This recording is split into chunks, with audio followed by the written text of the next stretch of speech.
नमस्ते, बालाजी हिंदी टैरो में मैं कृष्णा दास फिर से आ गई हूँ आप लोगों की स्वागत करने। मैं फिर से लेके आई हूँ एक जनरल मंथली रीडिंग लेके, जो होगी 1 से लेके 31 मार्च तक होगी ये रीडिंग।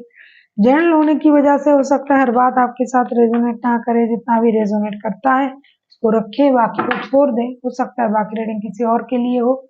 सनसाइन मूनसाइन किसी भी साइन से अगर आप पाइसिस हो यानी मीन राशि हो तो ये रीडिंग आपके लिए होगी। जेंडर स्पेसिफिक भी नहीं है। उस रीडिंग को आप 1 से लेके 31 मार्च तक देख सकते हो। इसमें आपकी हेल्थ, आपकी finance, job, business, love life जो भी आएगा मैं आपसे वो बताती जाऊंगी। देख लेते हैं पूरे महीने की आपकी ओवरऑल एनर्जी कैसे रहने वाला है। आइसिस लवर्स के कार्ड आए हैं। ऐसा लगता है किसी के साथ आप रिश्ते में जुड़ सकते हो, किसी रिश्ते को लेके कोई डिसीजन ले सकते हो। बहुत डिसीजन अगर दिनों से वो डिसीजन पेंडिंग है तो उसे आप ले सकते हो। अगर आप खुद ने नहीं लिया तो यूनिवर्स जबरदस्ती आपको कोई डिसीजन लेना करवा सकता है। रिश्ते को लेके आप आगे सोचने में मजबूर हो सकते हो, और ये या फिर किसी के साथ आप सोल कनेक्शन में जुड़ सकते हो। एडिक्शन अट्रैक्शन वाला रिश्ता भी हो सकता है। जो भी है, रिश्ते में आपको कोई डिसीजन लेने की जरूरत पड़ सकता है, या फिर अपनी लाइफ में कोई काम को आपने पेंडिंग रखा था तो उसके हिसाब से आपको एक डिसीजन लेना पड़ेगा। खास करके लव लाइफ में अगर आपने कुछ पेंडिंग रखा था। देख लेते हैं फर्स्ट का 10 डेज आपके लिए क्या लेके आ रहा है स्कॉर्पियो।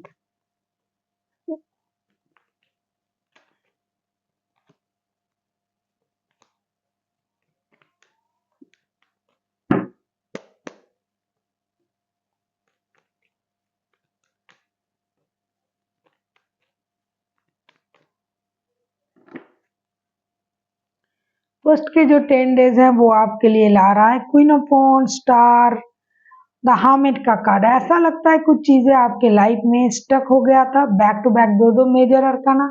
और कुछ चीजों में आपको पहले आपने गलत किया होगा, उस गलती का एहसास आपको हो रहा है या फिर होगा, क्योंकि ये शुरुआती दौर है।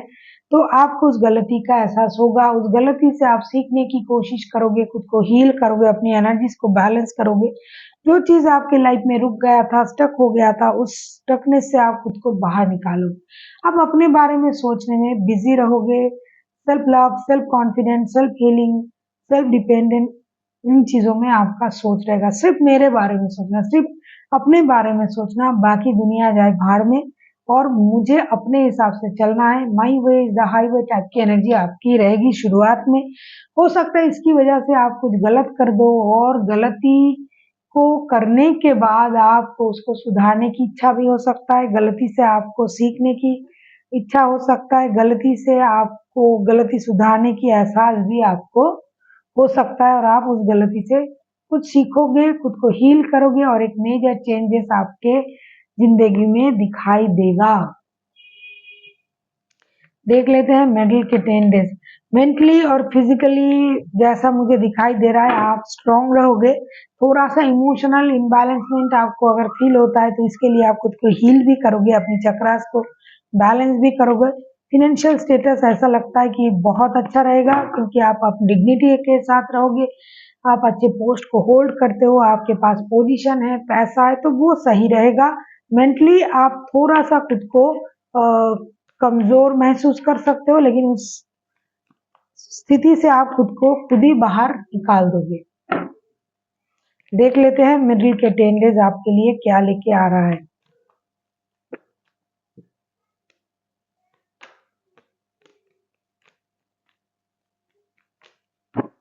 पाइसिस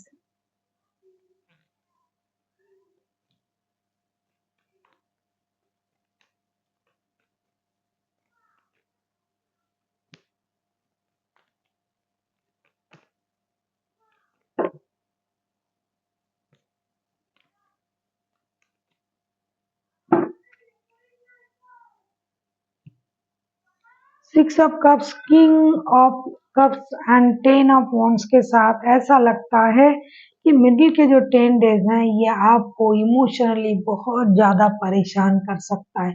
किसी की कुछ छुपी हुई राज आपको पता चल सकता है। आप किसी चीज को छुपाना चाहते थे या अपनी इमोशन को आप कंट्रोल करना चाहते थे तो वो भी बाहर आ सकता है।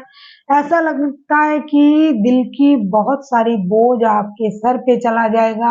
आप उससे परेशान रह सकते हो, नॉस्टैल्जिक हो सकते हो, कोई पुराने रिश्तेदार आपसे मिलने आ सकता है, आप किसी के साथ मिलने जा सकते हो, किसी की यादें आपको सता सकता है। एक बर्डन सा, एक बोझ सा आपको महसूस होगा। आपको ये लगेगा कि ये दिल में बहुत सारा बोझ लेके मैं चल रहा हूँ, मुझे इस बोझ को कम करना है, एक डिसीजन लेना है। तो आप अपनी इमोशन को कंट्रोल करोगे ज़रूर, लेकिन ये आपसे होगा नहीं। और हो सकता है आप किसी रिश्ते में थे, वो रिश्ता आपको बोझ लगने लगा है, लग सकता है, उस रिश्ते में आपको परेशानी महसूस हो सकता है, या फिर किसी और को आपके साथ रिश्ते में रहना बोझ लग रहा था, तो आप अपनी इमोशन को हाइड कर सकते हो, कंट्रोल कर सकते हो। आप इस बात से दुखी हो सकते हो, हालाँकि आपके पास पैसे, पोज़ीशन, पोस्ट सब कुछ रहेगा, लेकिन हो सकता है कोई आपसे दूर रहने की वजह से, रिश्ते को बोझ समझने की वजह से आप परेशान रह सकते हो। उन्हीं रिश्ते को याद करके आप थोड़ा-सा इमोशनल हो सकते हो। इमोशनली अगर मैं कहूँ, मेंटली आप स्ट्रॉन्ग रहोगे, लेकिन कभी-कभी आप में परेशानी आएगी। काम का प्रेशर आप में रहेगा। फिजिकली आप स्ट्रॉन्ग रहोगे, फाइनेंशियल स्टेबिलिटी आपके पास जैसे है वैसे रहेंगे। ओवरऑल अगर मैं कहूँ, अगर मेंटल हेल्थ आपका आपको परेशान ना करे तो एवरीथिंग इज गुड। अगर आपको रीडिंग अच्छी लगे, चैनल को सब्सक्राइब कर दीजिएगा, लाइक शेयर एंड कमेंट करना भी ना भूलिए। किसी को पर्सनल रीडिंग चाहिए तो डिस्क्रिप्शन बॉक्स में इसका डिटेल्स है, आप उसे पढ़ के मेरे साथ कांटेक्ट कर सकते हो। अब हम देखेंगे एंड के जो 11 डेज हैं वो आपके लिए क्या लेके आ रहा है।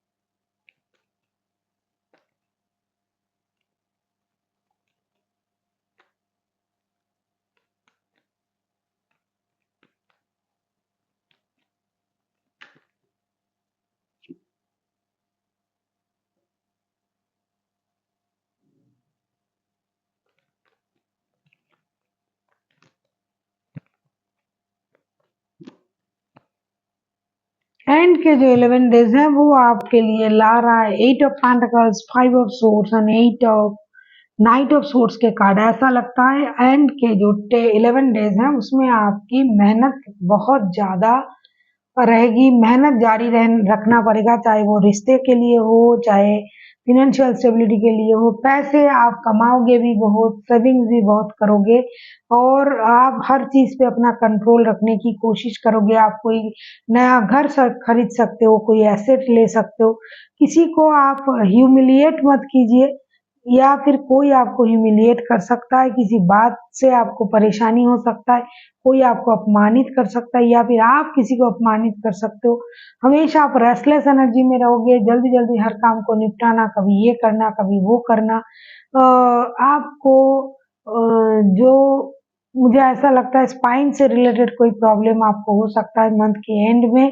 और मेंटल जो स्टेटस है, इमोशनल डिटैचमेंट आपको फील हो सकता है। आपको डिप्रेशन की स्थिति भी आ सकता है, क्योंकि मेंटली आप थोड़ा-सा खुद को स्ट्रॉन्ग दिखाते-दिखाते ना आप परेशान हो जाओगे। तो आपको अपना हेल्थ का ख़्याल रखना है, ख़ास करके मेंटल हेल्थ का। काम को बहुत जल्दबाज़ी में निपटाने की कोशिश मत कीजिए, जल्दबाज़ी का काम शैतान का होता है। आपको जितना मेहनत कर रहे थे उससे दुगना मेहनत आपको करना पड़ेगा, और तभी जाके आपके पास फाइनेंशियल स्टेबिलिटी जैसा है वैसा रहेगा। काम का प्रेशर आपकी रहेगी, ऑफिस में, बिजनेस में, जो भी आप करते हो उसमें काम का प्रेशर रहेगा। लोगों से थोड़ा बच के रहिए, मतलब ज्यादा बोलने की जरूरत नहीं है। वाद विवाद से दूर रहिए, उलझिए मत, ना खुद उलझिए ना किसी को आपके साथ उलझने का मौका दीजिए। मानसिक रूप से शांत रहने की कोशिश कीजिए, जल्दबाजी में कोई भी डिसीजन मत लीजिएगा। देख लेते हैं आपके लिए एंजल की तरफ से क्या गाइडेंस है। छोटी मोटी चोट चपेट आपको लग सकता है। अगर आप ड्राइविंग करते हो तो रश ड्राइविंग मत कीजिएगा, गाड़ी सावधानी से चलाइए, चोट लगने की संभावनाएं भी हैं।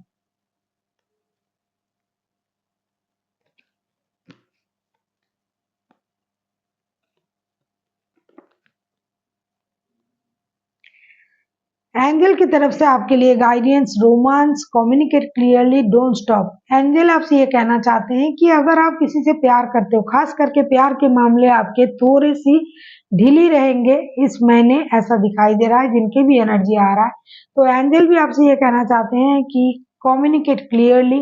अगर आप किसी से प्यार करते हो, करना चाहते हो, बोलना चाहते हो, तो आपको क्लियर कम्युनिकेशन करना चाहिए। जो भी रोमांस के लिए आप तरस रहे थे, जो भी प्यार के लिए आप तरस रहे थे, हो सकता है वही प्यार आपको मिल रहा है। जब मिल रहा है तब आप सही से बात नहीं कर रहे हो, तो आपको क्लियर कम्युनिकेशन चाहिए। जान के, सच्चाई जान के फिर आगे बढ़िए, रुकना नहीं है। आप सही पथ पर हो, आप सही जा रहे हो, सही सोच रहे हो, लेकिन आपकी कम्युनिकेशन सही नहीं है। तो क्लियर कम्युनिकेशन कीजिए, जिससे मिलना चाहते हो, जिससे बोलना चाहते हो, जो भी डिसीजन लेना चाहते हो, ये आपके लिए सही है। हड़बड़ी में गड़बड़ी मत कर लीजिएगा, सोच समझ के पूरा डिसीजन लीजिए, क्लैरिटी के साथ जान के फिर डिसीजन लीजिए। प्यार आपको मिलने जा रहा है, जिस प्यार के लिए आप तरस रहे थे, आप सही राह पर हो, लेकिन जल्दबाजी मत करो। So thank you for watching and फिर मिलते हैं नई वीडियो के साथ। तब तक के लिए स्वस्थ रहिए, मस्त रहिए और वीडियो देखते रहिए।